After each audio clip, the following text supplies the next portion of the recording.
Hi guys, welcome back. Today we shall be talking about obstructive sleep apnea.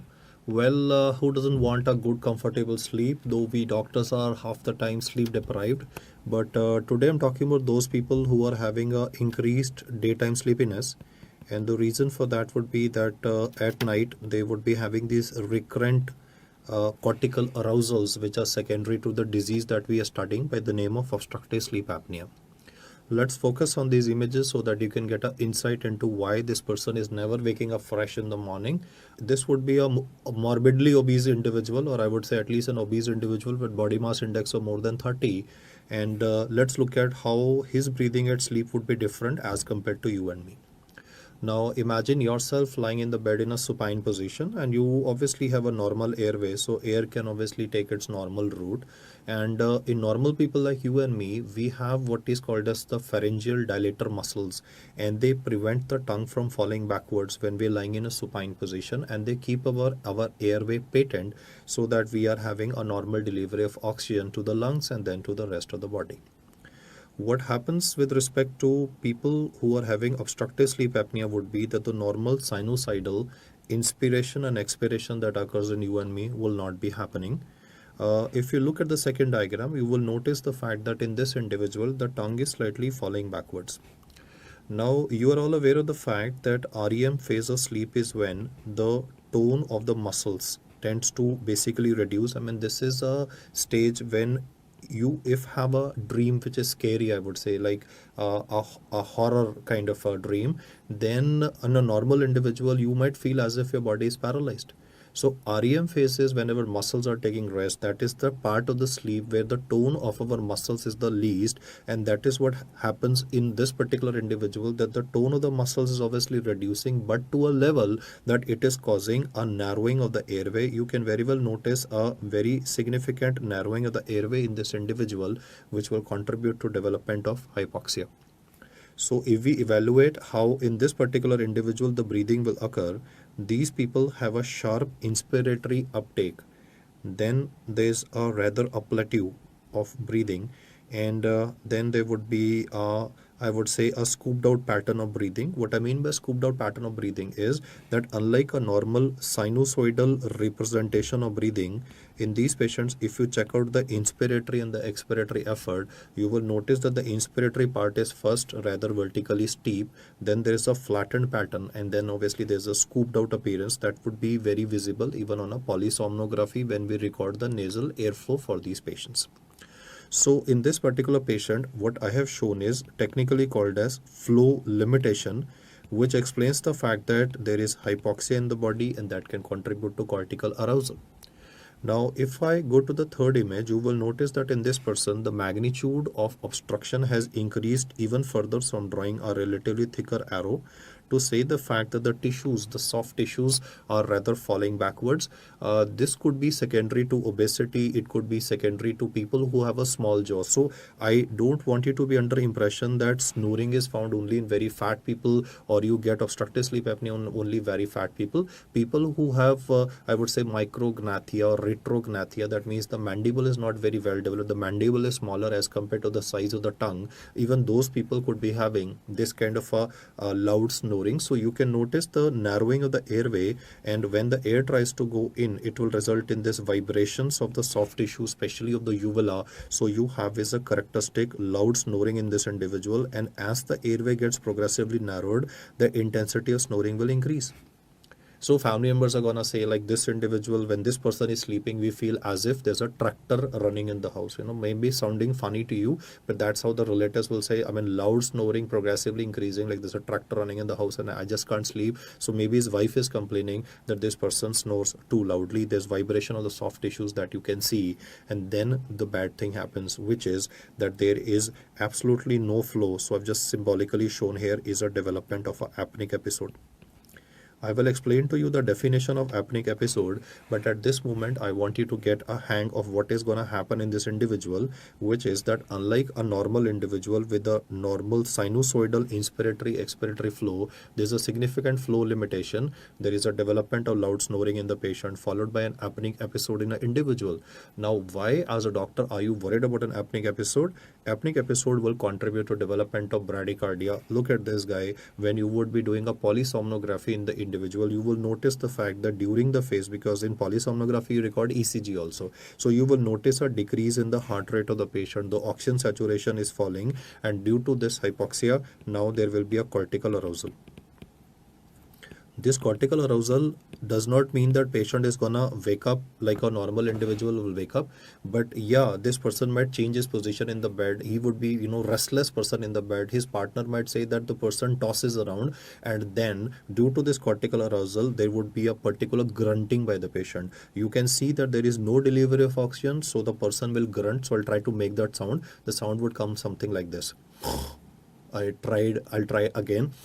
That's kind of sound, the grunt that will come. And look at what happens when the person will grunt at the end of this apneic episode. It will cause opening of the mouth of the individual, which will forcibly send air, and therefore due to the opening of the mouth of the individual, because some air is going to go inside into the airway of the patient, that is when the oxygen saturation will definitely jump up in the body. That is good news, but it will put a tremendous load in the heart.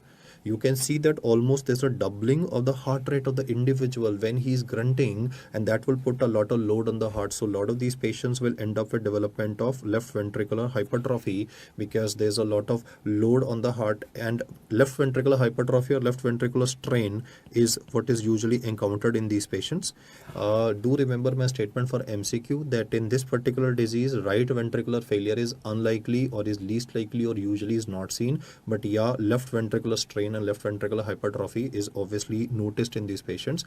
And not only is you are having stress on the heart, even other body systems are affected because the body is not getting rest.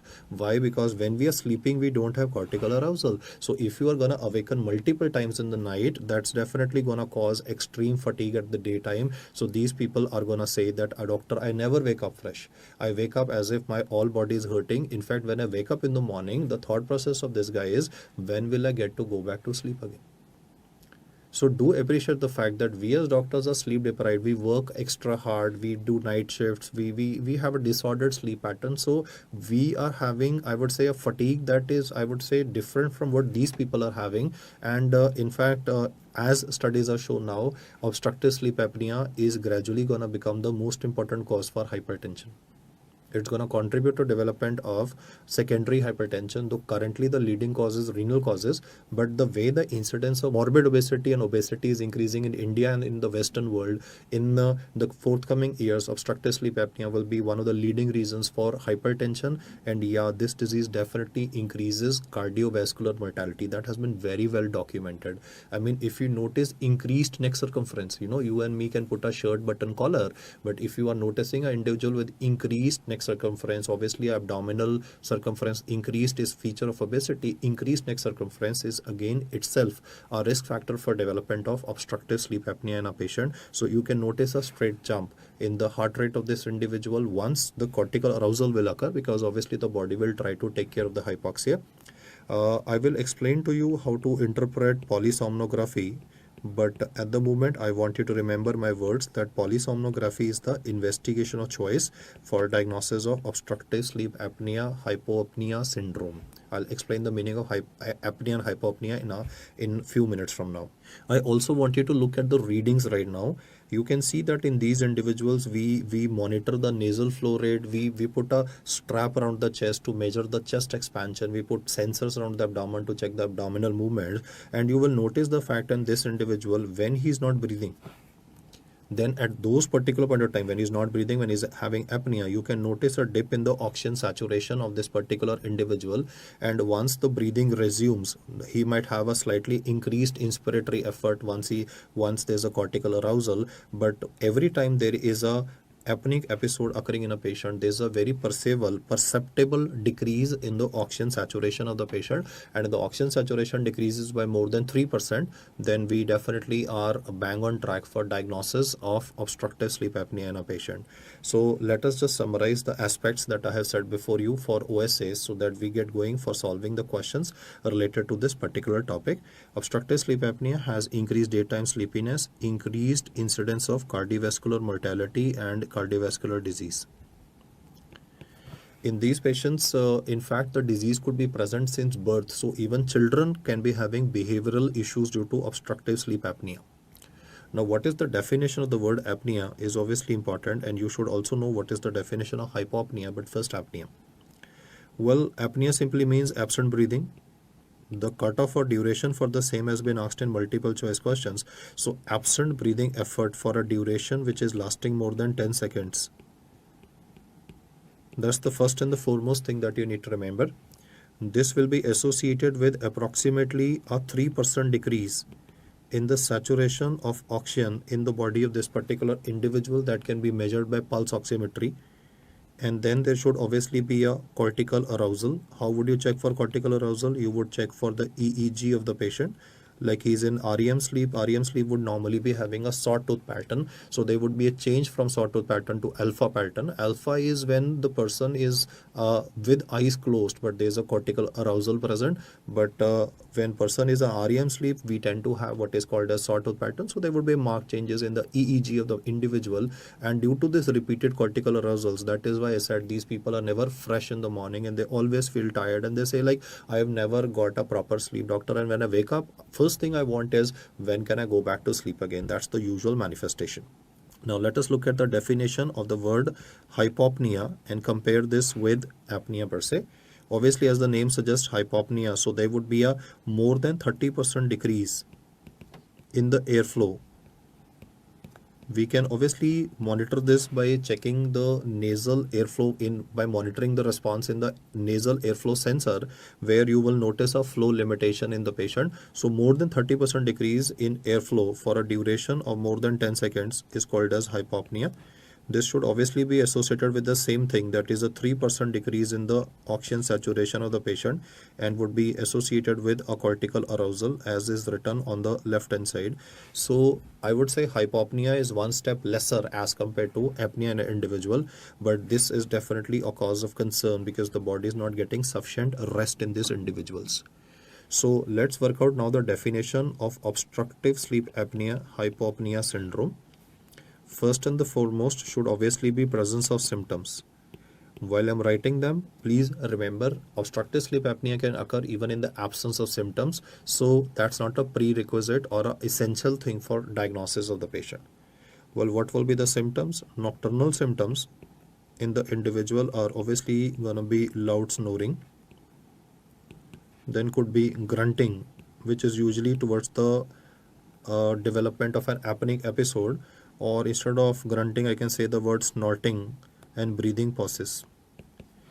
Lots of time the partner of this individual, the sexual partner of this individual would rather give this history that I have noticed that my husband or my boyfriend or whatever, I mean the individual will say that my partner is not breathing normally. So there are breathing pauses of the individual, and that is of concern, which this person is obviously not realizing.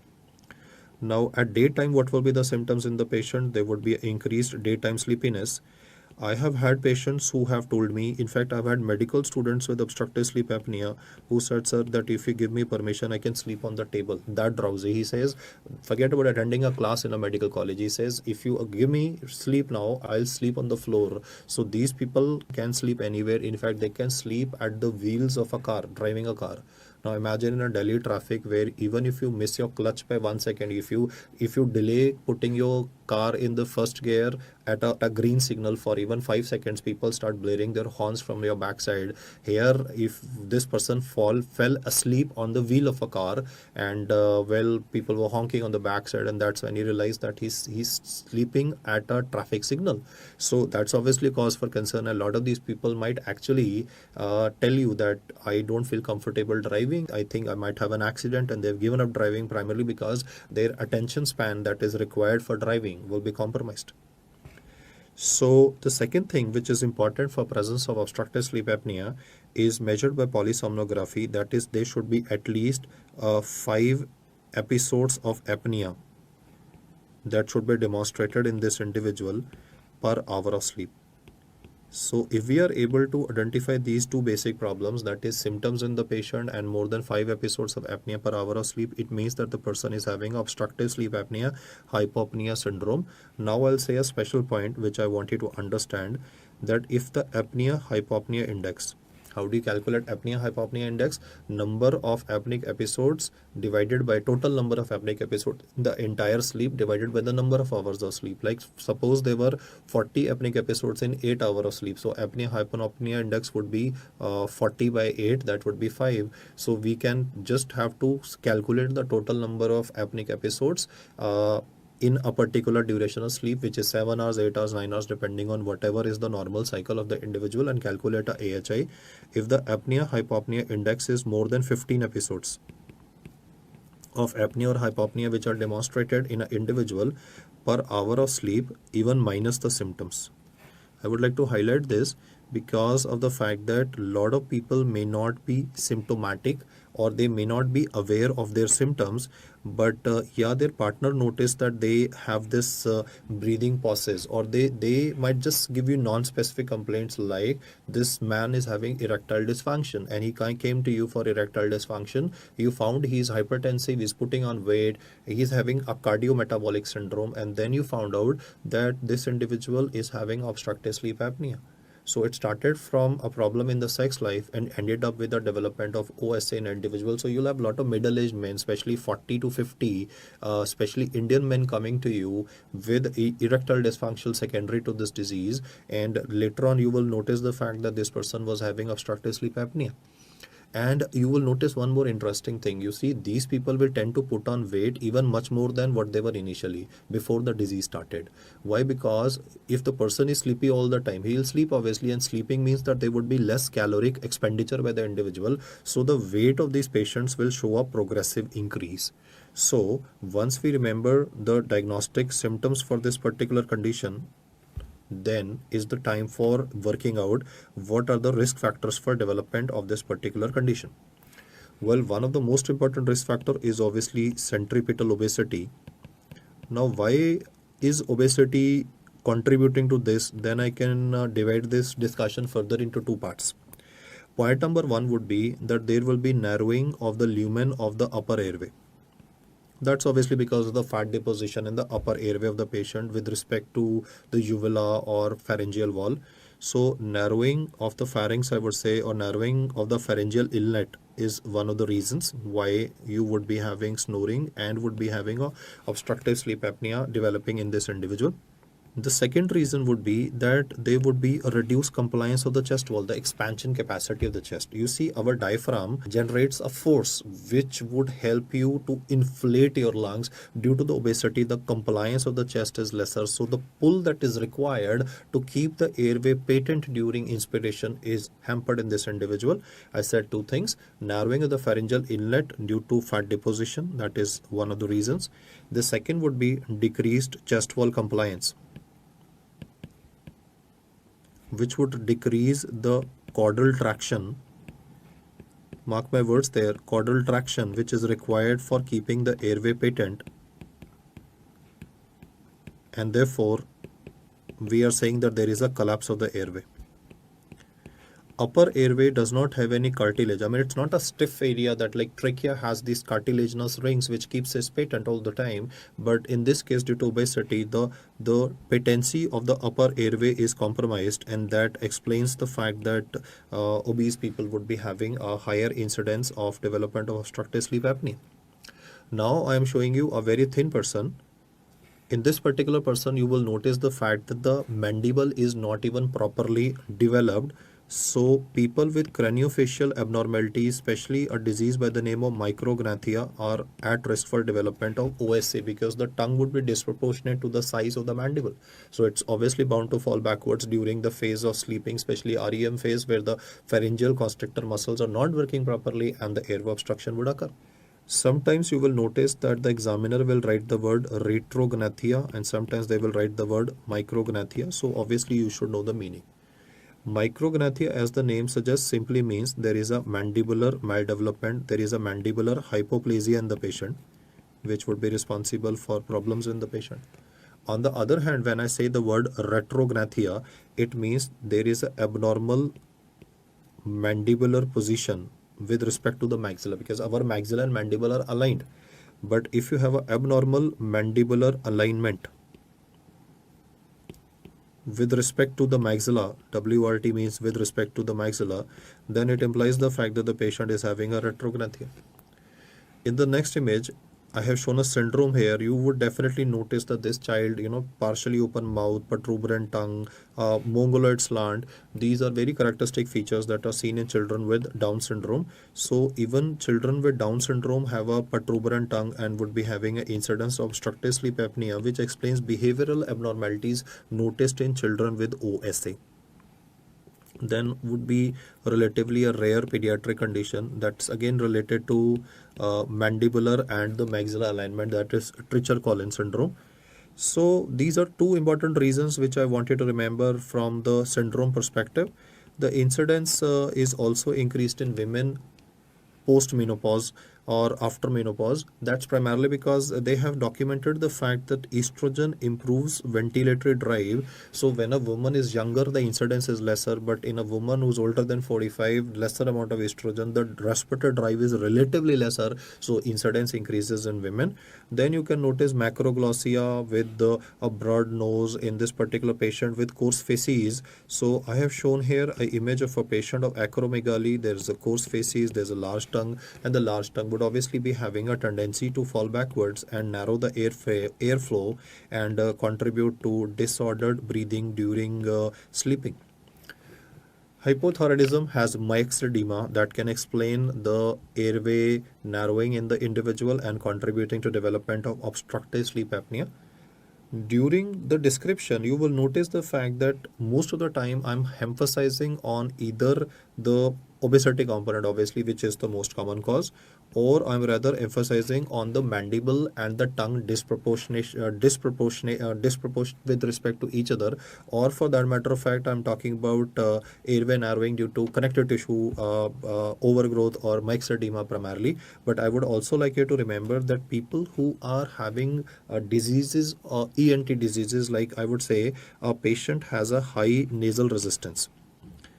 What I imply by the word high nasal resistance is that this person is having nasal polyps, big nasal polyps, or is having adenotonsillar hypertrophy. So people with high nasal resistance, what happens is because they can't breathe through their nose in sleep, they tend to breathe with their mouth open.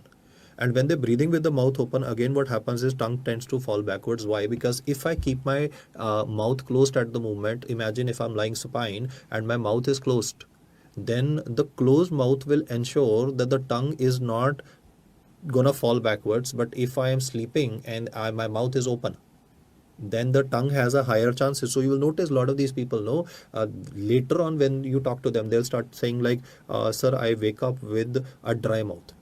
I wake up with a foul breath. Why? Because if he's breathing with an open mouth, then the individual would be having the saliva would be relatively lesser, and the saliva would evaporate, and therefore the growth of bacteria can also occur. So these people wake up with a dry mouth and a bad smell from the mouth. That comes basically because saliva has bactericidal properties.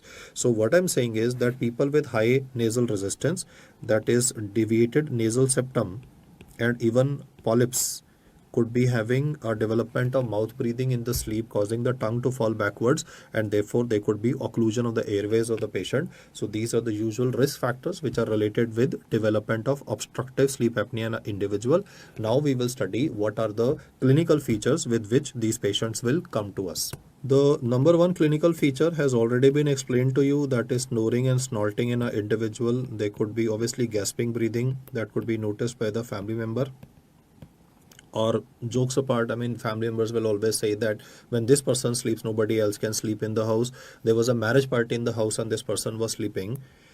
Please remember that breathlessness as a symptom will not be encountered in patients with obstructive sleep apnea. Why that is important is not only from the MCQ perspective but clinically also, because if a person is sleeping and is having breathlessness, then I would be more concerned about whether this is paroxysmal nocturnal dyspnea, or I would be thinking that this person having breathlessness while sleeping at night is having maybe asthma, because asthma attacks tend to occur at night. Why? Because air is colder at night, so bronchospasm would occur. Or this person could be having gastroesophageal reflux disease. So nocturnal dyspnea is something that would be not making you think in terms of obstructive sleep apnea, but make you think in terms of the disorders that I have mentioned before you. Frequent awakening or tossing and turning in the bed. So it's not that everybody will say that I open my eyes and look around, right, when he's awakening, but he will say that I have a very restless sleep, or he's keeping tossing and turning in the bed. So the partner is getting irritated that one, you are producing so much of noise and then you are so restless in the bed. So other person, if the person like next to you is not tossing and turning, you'll obviously bound to get irritated. Then in these patients, there could be history given of dozing off involuntarily. I mean, while talking, that's where the jokes would come in the family. Like there's a cricket match going on. Virat Kohli is scoring a century, and this guy is sleeping. Or Modi is giving a speech and this guy is sleeping. So dozing off involuntarily during performance or task can be there. Like this guy could be sleeping at the wheels of a car. So that is definitely a cause of concern in the individual. Then I said these people will usually or can wake up with a dry mouth, with a foul breath, that is halitosis. And because they never get a proper sleep, so there would also be mood swings in this individual.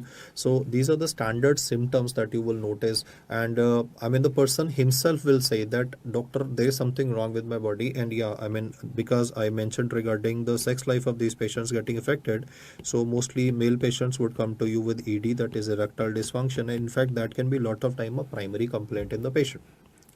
Now let us look at what is going to be the examination findings for this individual. So on examination, when you take the blood pressure of this patient, you will notice that he is hypertensive.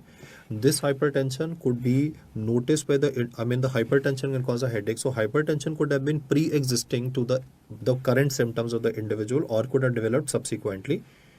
In general physical examination, you will also notice that the abdominal girth of the patient will be increased.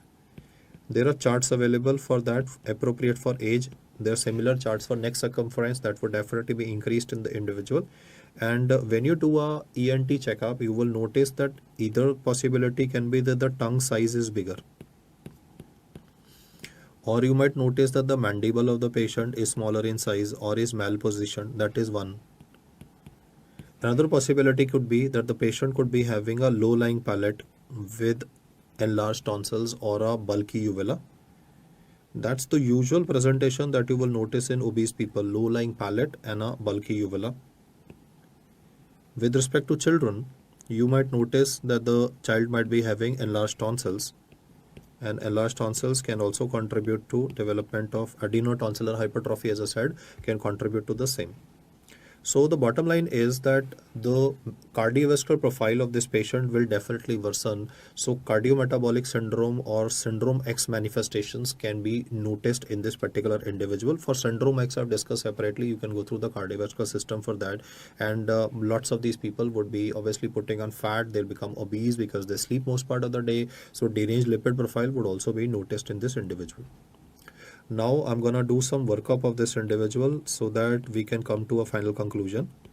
The investigation choice, as I've taught you, is polysomnography. So let us study what are we gonna do in the polysomnography. I'm gonna tell the patient that you just have to sleep. We are gonna record your sleep by putting on some sensors. One sensor that I will definitely put would be on the forehead of the individual on the occiput, and one in the center to record the EEG, because I want to demonstrate a cortical arousal in the patient.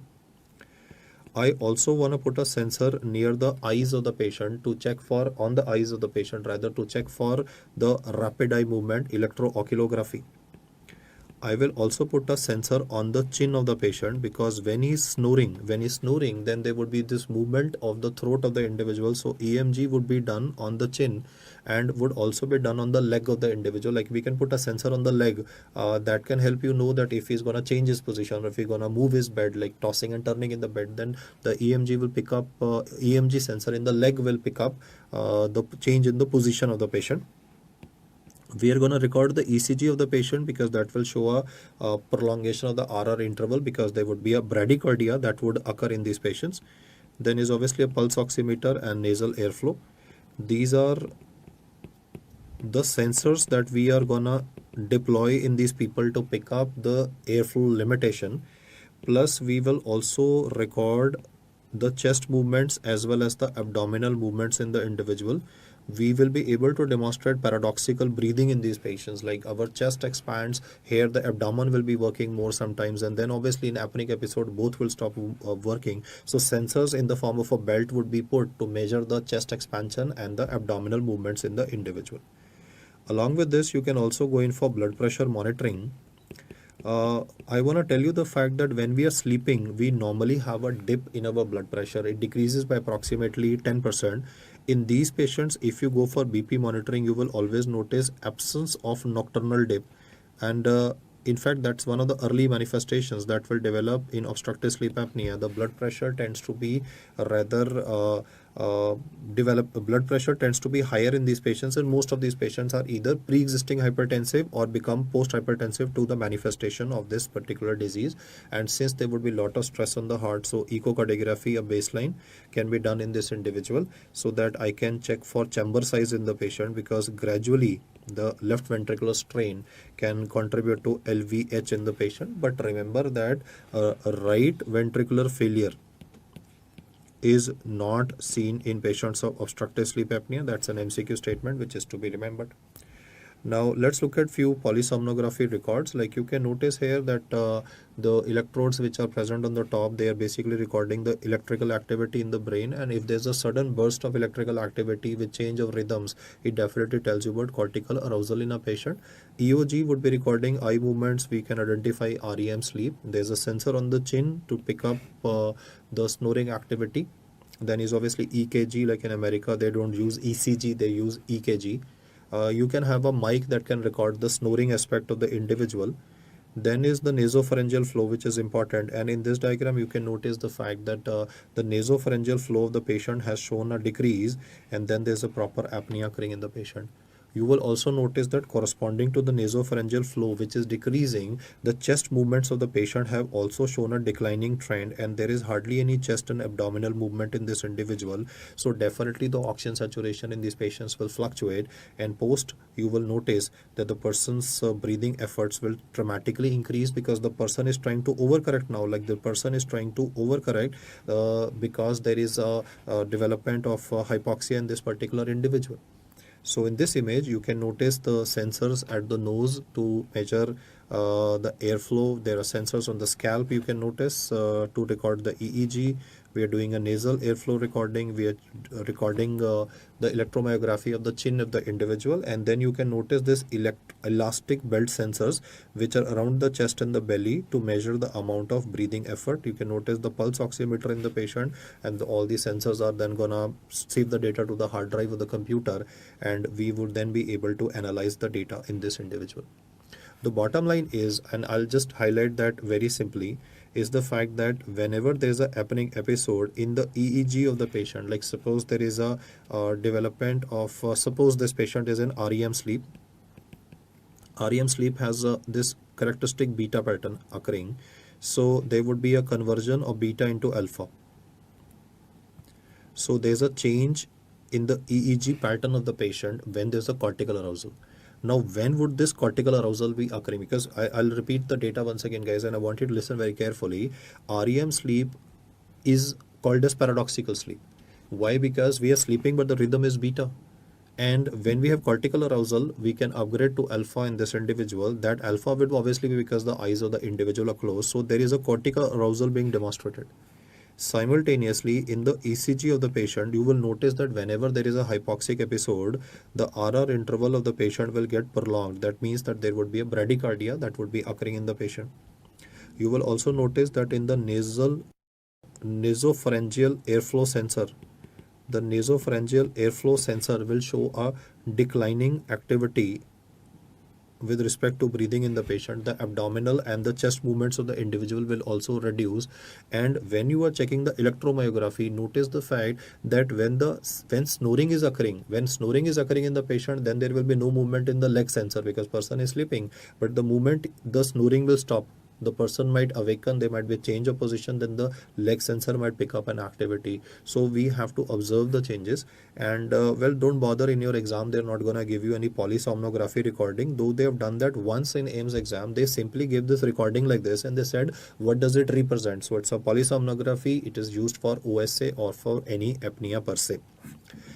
In the current recording, you will notice the fact the sinusoidal movement of the chest and the abdomen is definitely occurring in the individual, but in between you are definitely noticing that the nasopharyngeal flow is showing what I was saying would be a scooped out pattern. Then if you look at the infrared recording that is currently shown to you, in fact, I have deliberately picked up this image from Harrison because all of you are aware that we have Cheyne-Stokes breathing in patients of raised ICT.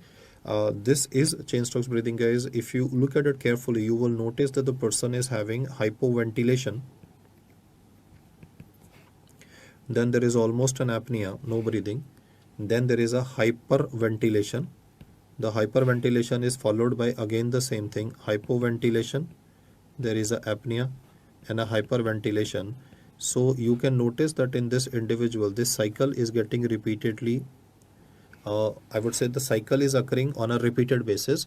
So hypopnea, apnea, hyperventilation, because it occurs on a serial basis in this individual, it explains the fact that this particular chap is having a definitive CNS cause to it.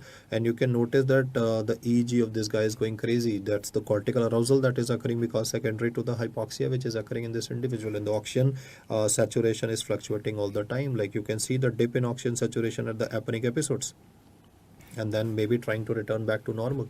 So this recording is that of Cheyne-Stokes breathing. As I've said, thankfully till now they have not given any polysomnography interpretation in the exam, but yeah, some of the images are very characteristic and definitely makes sense to at least have a look at them once. So this slide is mainly to explain to you fact like what do we actually do in a sleep study or polysomnography in a patient. Now we will talk about what are the treatments which are available for these patients. Usually the best treatment is a CPAP, like I have shown here a Philips model here. The person is shown sleeping with a mask on, which might be a little bit of difficulty initially because a person might have irritation to the mask. They might be damage to the nasal septum because of the rough plastic tissue of the mask. But yeah, the quality of the products is improving in our country. So this would cost about 30,000 rupees in Indian currency, and the quality of life of the individual definitely become better. So let's look at what are the treatment options available before you as a doctor for managing a chap with OSA-HS. First and foremost is obviously weight loss, but that should be at least 10% weight loss that should occur in an individual to reduce the hypopnea episodes. Just to put it in the contrary sense, I want to tell you that for every 10% increase in the weight, like suppose weight is 80 kg, if it increases to 88 kg, for every 10% increase in the weight, there is a 30% increase in the incidence of development of obstructive sleep apnea. Just by looking at these figures, which is 3 times more, you can understand that whatever is the population of obesity, more than 30% of them are suffering from obstructive sleep apnea. So more is the weight, more is obviously the incidence of it. So weight loss is obviously recommended. Then you have to tell the patient to avoid sleeping in supine position. That's very, very obvious. These people are anyway having a narrowing of the pharynx, which is a collapsible structure, especially in REM phase. So avoid sleeping in supine position is recommended for these patients. Try to sleep on the side. Lateral decubitus is a good idea. The third thing that is to be done for these patients is obviously, regulating sleep time is very important. That going to bed, waking up, good sleep habits is recommended. But if nasal allergy is concomitantly present, like polyps, etc., they have to be handled very aggressively because, as I said, nose resistance is more. He will breathe through his mouth. That again contributes to development of increased incidence of OSA. Avoid alcohol intake at least 3 hours before sleep. I mean, like social drinking in Western countries, no, they drink a lot. So at daytime, we'll say, okay, you can drink, but at night time, before you go to bed, don't take a drink because alcohol will decrease your CNS drive and the incidence of OSA will increase. So avoidance of alcohol intake is also at least 3 hours before sleep is recommended for these patients. And now we come to the specific answer, that is CPAP. When would you advise CPAP in an individual? I would advise CPAP in an individual if there is more than 15 hypopnea episodes per hour, even if there is no symptoms in an individual. And I would advise CPAP if there is more than 5 apneic episodes per hour. So CPAP is recommended for both mild to moderate to severe.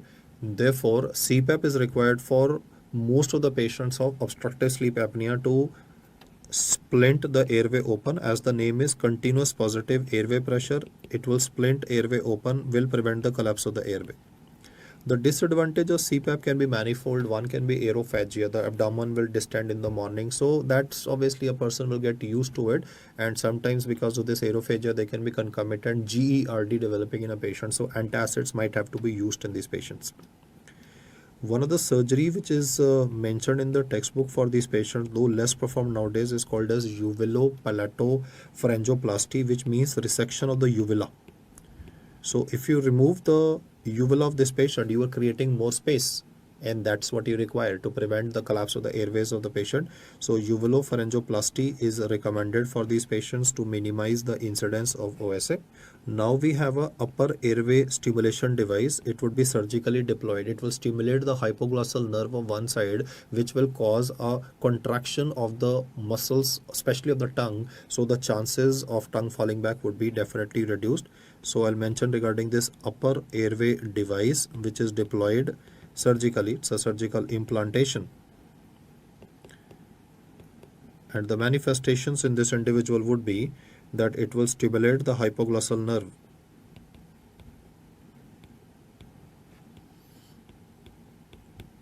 And the end result would be the prevention of the tongue from falling backwards.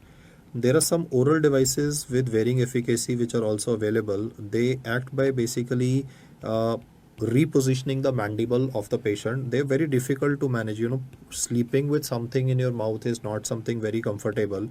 So oral devices which help in reposition of the mandible, the acceptability of them is also less. The efficacy of them is also very varied. So there is no valid documented study or meta-analysis available which is rather saying that this is superior or inferior, because they've actually not tested them. So they're available in the market obviously, but then the clinical studies documenting their use is not available. So the treatment of choice for this condition is obviously CPAP. Initial treatment would be answered as weight loss in an individual.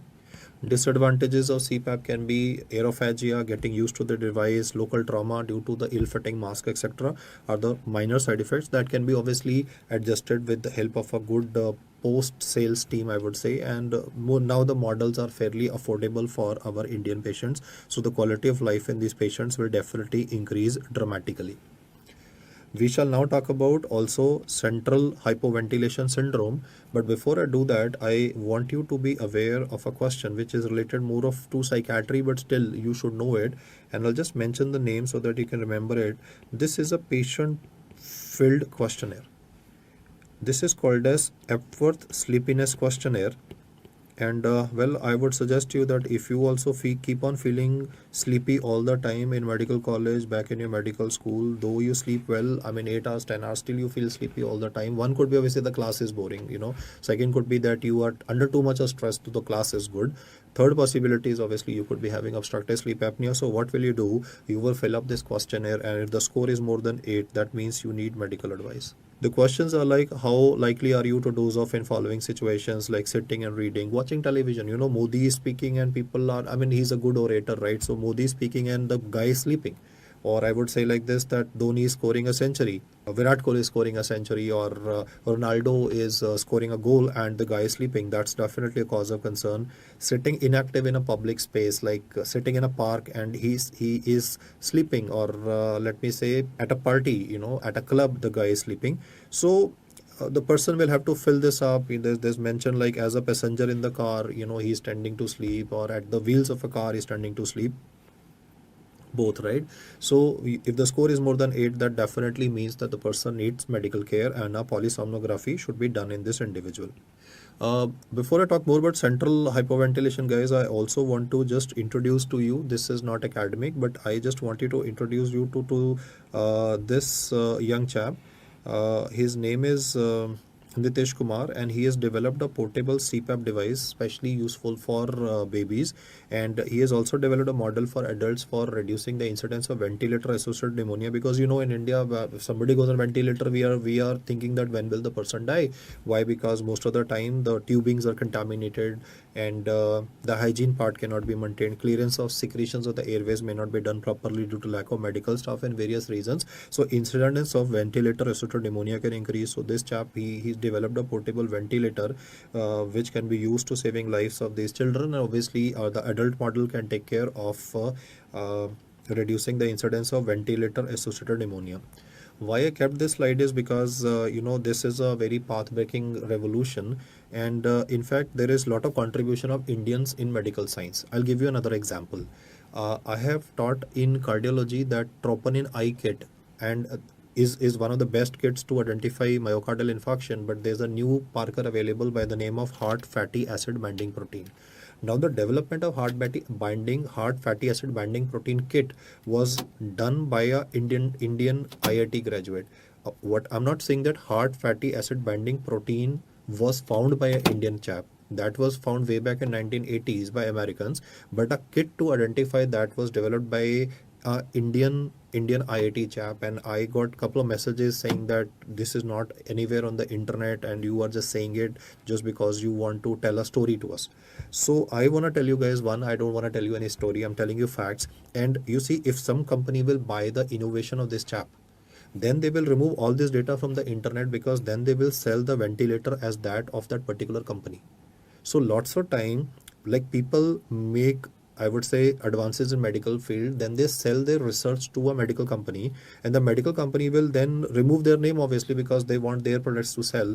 So that's my justification for heart fatty acid binding protein thing that I have said, and no controversies. I would definitely encourage. And this is again a brilliant chap who's done work on developing a portable ventilator. I mean, ventilator is like, when you think about it, you think about lakhs and lakhs rupees of expenditure. So this chap has done a good job to at least reduce the incidence of mortality related to babies and adults in our country. Moving in our discussion, we will now talk about central hypoventilation syndrome. In central hypoventilation syndrome, which is having a very peculiar name also, Ondine curse. Let's understand what we mean by this Ondine's curse, and what do you mean by the word central hypoventilation syndrome. When Ondine's curse is more of a mythology from Western culture, where there was an individual who was told that when he will sleep, he will die. Even something to that is present in our Indian mythology, maybe in Mahabharata also, But let's not talk about mythology at the moment. Let's be practical. I mean, what do you mean by central hypoventilation syndrome? This is a genetic condition. There is a gene involved by the name of FOX2B gene, which is seen here.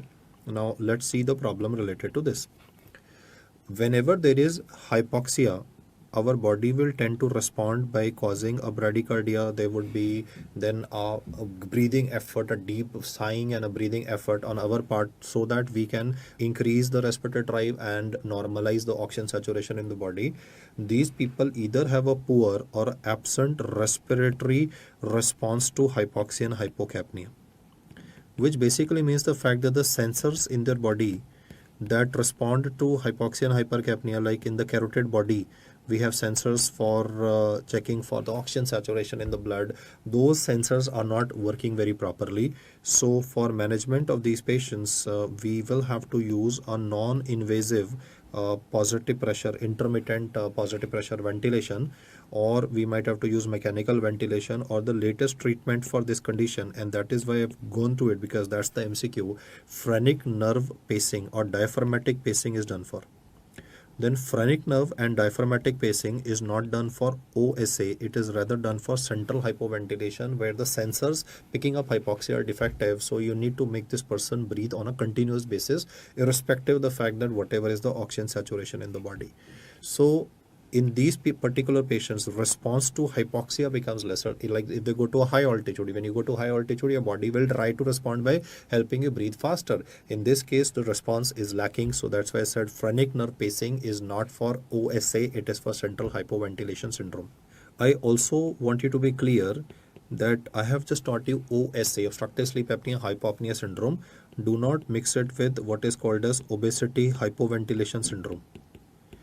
Now, what do you mean by the word obesity hypoventilation syndrome? Is simply the fact that this particular individual, he may not be having that increased daytime sleepiness, or he may not be having this repeated nocturnal awakenings present. All this condition says is that the person is obese, the body mass index is more than 30, and in these patients the PCO2 is usually more than 45 millimeter of mercury, which explains the carbon dioxide narcosis that could be occurring in this patient. So these patients mainly have a chronic daytime hypoventilation.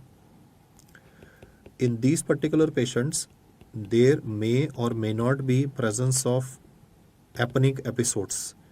So obesity hypoventilation syndrome, as the name suggests, simply tells you that there is a elevated carbon dioxide levels in the body because they breathe lesser as compared to normal people, but the symptoms of increased daytime sleepiness, apneic episodes, hypopnea episodes may not be present in this particular individual. Last but not the least, I would also like to put in some words regarding pneumomediastinum.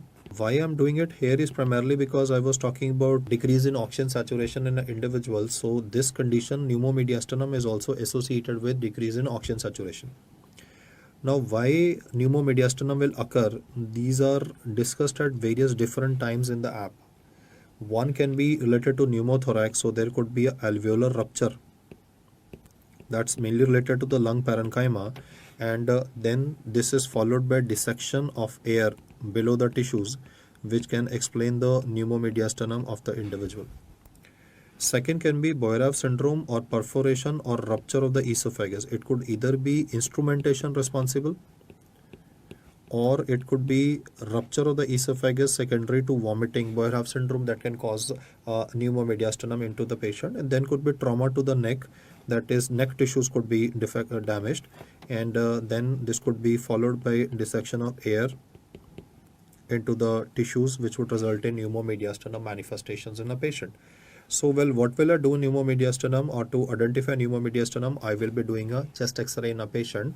So let's look at clinical features which would be very characteristic in the form of sudden onset breathlessness in these patients, secondary to the events that I have mentioned. The complaints that are usually mentioned in pneumomediastinum patients is one, presence of substernal chest pain. This may or may not be associated with radiation to the arms. Now in these patients, when you auscultate them, you will get a very characteristic finding, and that is the reason I have spoken about it, that is Hammond crunch sign. One description of Hammond crunch sign is like somebody is walking on snow with heavy duty leather boots, or simple way is you will hear a crunch. Crunch would be like when you bite into a crunchy cashew nuts, or crunch, I would say, for a chocolate, a crunchy chocolate available in the market. So there would be a crunch that would be heard. That crunch would be heard synchronous with the heartbeat, with the heartbeat of the patient. So crunch heard synchronous with the heartbeat of the patient is what is called as Hammond crunch sign, and it is heard better heard by you in a lateral decubitus position. So first of all, you need to remember the fact that Hammond crunch sign is a auscultatory finding of pneumomediastinum, In this particular condition, you will be doing a chest x-ray in the patient, which will be showing air. You can see that this air is definitely present, not below the diaphragm. Like normally you have air below the diaphragm, which is standard Mustat sign of pneumoperitoneum. In this patient, I'll erase it now. The air is present just below the heart of the patient. So what we are seeing here and is technically called as continuous diaphragm sign. That's a characteristic MCQ, and you would have anyway done this MCQ and image-based question wise also. You should know continuous diaphragm sign is a feature of pneumomediastinum. If you look at the next X-ray, you will again notice air with respect to the heart borders. Normally there is no air with respect to the heart borders. In fact, this can be much better seen with respect to a lateral view, where you will notice the fact that there is air present in the mediastinum of the patient, and that will lift up the thymus of the patient. So a Spinnaker sail sign, as the radiologist will say. That's why, because the air will lift up the thymus gland. So a Spinnaker sail sign, I'll just mention the name here. Sail sign or Spinnaker sail sign is seen, though it's not very visible in this one, but still, what do you mean by Spinnaker sail sign is simply the fact that the thymus is pushed up.